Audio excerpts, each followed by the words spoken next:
सना परवीन आएंगी अब हिंदी स्पीच के लिए। सना परवीन, जोरदार ताली मारिए सना परवीन के लिए।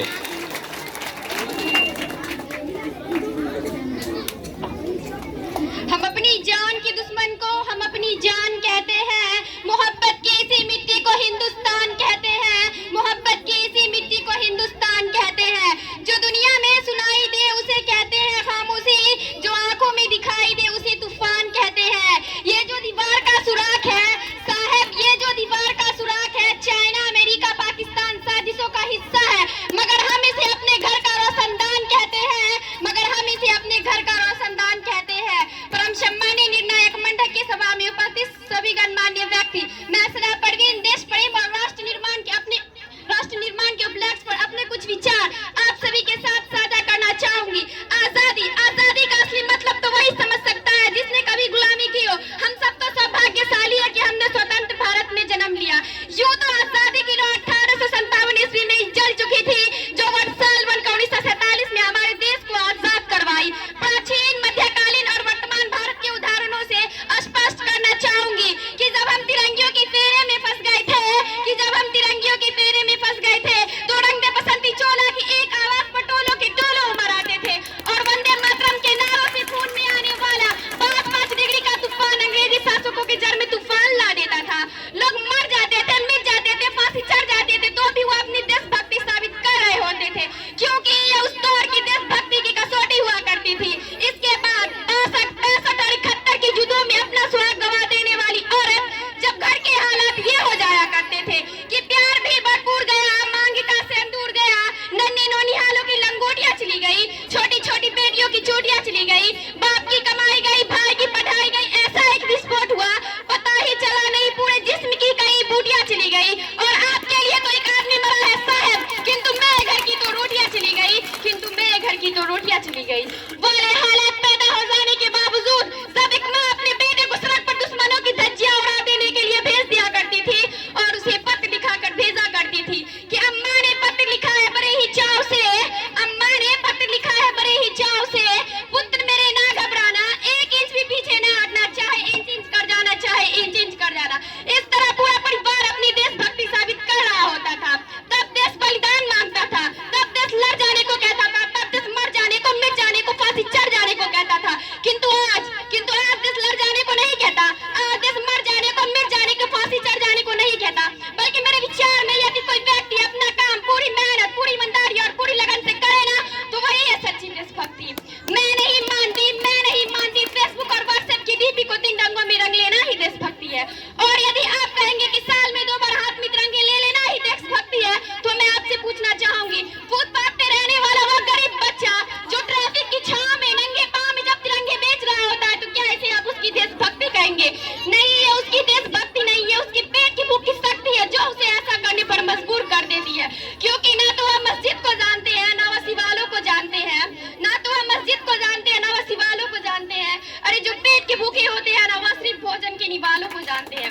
अपने परिवार, अपने समाज, अपने देश के लिए समर्पण का भाव है देशभक्ति, और हर देशद्रोही के जीवन में आने वाला तूफान है हमारी सच्ची देशभक्ति। ताकि हर देश ये समझ सके कि अगर तू परिंदा है तो ये आसमान तेरा, अगर तू दरिंदा है तो ये शमशान तेरा, भाईचारा से रहना है तो रह जमीन पर, वरना ये कब्र भी तेरी और यही कब्रिस्तान तेरा। लेकिन एक देशद्रोही से ज्यादा देशभक्ति तब बाद होती है जब एक बेटा अपने बूढ़े माँ बाप को वृद्धाश्रम की चौखट पे छोड़ आते हैं। कड़ा उठती है देशभक्ति, मुसीबत में फंसे लोगों की जान बचाने से ज्यादा हम सेल्फी लगा अपनी लाइफ को आगे बढ़ाने में लगे रहते हैं।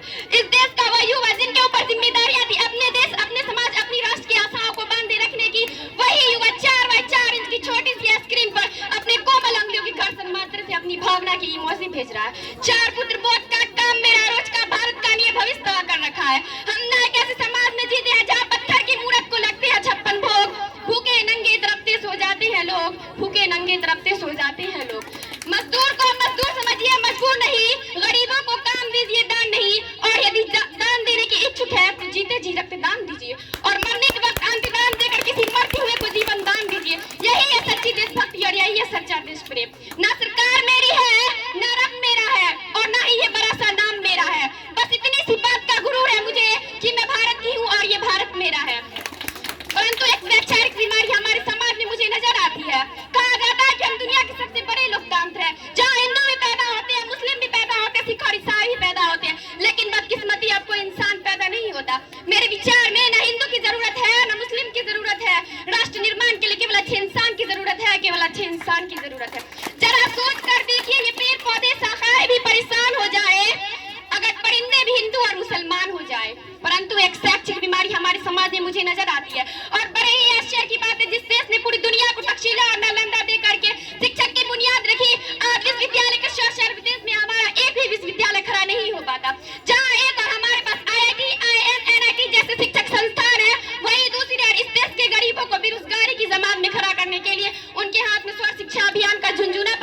जाता है। और मैं बता दूं वो शैक्षिक बीमारी का केवल एक ही कारण है, वो ये है कि हमारे देश की शिक्षा नीति केवल दो तरह के लोगों के लिए बनती है। पहला वो जो विद्वान है, दूसरा वो जो धनवान है। इसी तरह की कई गजब बीमारियां हैं और इन बीमारियों का जड़ है ना, वो हमारा अंधविश्वास है, वो हमारा अंधविश्वास है। मेरे विचार में इस देश का युवा अपनी सफलता के लिए मंदिरों में जा जाकर नारियल फोड़ कर भगवान को रिश्वत लगाता रहेगा। हमारे समाज का शिक्षित वर्ग बिल्ली के रास्ते काटने पर खड़े हो जाना, अपने धर्म अपने समाज को ऊंचा मानकर दूसरों की धर्म की अवहेलना करता रहेगा। तब तक ना तो हमारा राष्ट्र निर्माण संभव होगा और ना ही हमारे देश से अंधविश्वास खत्म होगा।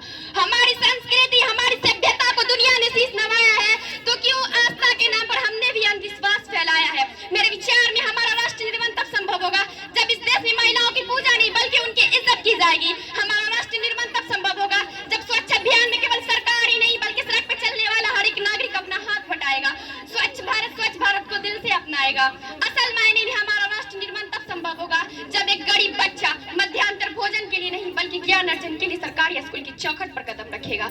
हमारा राष्ट्र निर्माण तब तक संभव नहीं होगा जब तक एक नागरिक नैतिक रूप से सटिंग, चारित्रिक रूप से भ्रष्ट, मानसिक रूप से दिपाल्या, धार्मिक रूप से अंधा, राजनीतिक रूप से गंदा, स्वैच्छिक मानवीय मूल्य की आंकड़ों में जिन्ने शिन्य पापिन्य मई अखंड भारत को खंड खंड करता रहेगा। तब तक ना तो हमारा राष्ट्र निर्माण संभव होगा और ना ही हमारे देश से अंधविश्वास खत्म होगा। बड़ी बड़ी बातें नहीं, छोटी छोटी कोशिशें करनी होगी, क्योंकि ठोकर हमें पहाड़ से नहीं पत्थरों से लगा करती है। I being a Indian, I being a student, I being a symbol daughter of this motherland will proud to be an Indian. और मैं सैल्यूट करना चाहूंगी सड़क पर हमारी रक्षा के लिए खड़े हर उस जवान को, इस देश के पुलिस प्रशासन और किसान को, इस देश के हर उस व्यक्ति को जो अपना काम पूरी मेहनत, पूरी ईमानदारी और पूरी लगन से करते हैं, जिनके बिना राष्ट्र निर्माण की कल्पना करना भी असंभव सा लगता है। और आज इस मंच पर पूरी जिम्मेदारी के साथ मैं भारत की बेटी ये कहती हूँ कि हमारा राष्ट्र निर्माण तब संभव होगा जब हम सभी मिलकर प्रयास करेंगे, क्योंकि हमारे देश की जिम्मेदारी नहीं हमें आगे ले जाने की, हमारी जिम्मेदारी अपने देश, अपने वतन, अपने राष्ट्र को आगे ले जाने की। तो अंत में मैं बस यही कहना चाहूंगी, हमारा हिंदुस्तान महान था, महान है, महान रहेगा। होगा हौसला सबके दिलों में बुलंद तो एक दिन सारा जहान जय हिंद कहेगा, क्योंकि सारे गाँव से अच्छा हिंदू सीता हमारा, हम बुलबुले इसकी ये गुल सीता हमारा। जय हिंद, वंदे मातरम।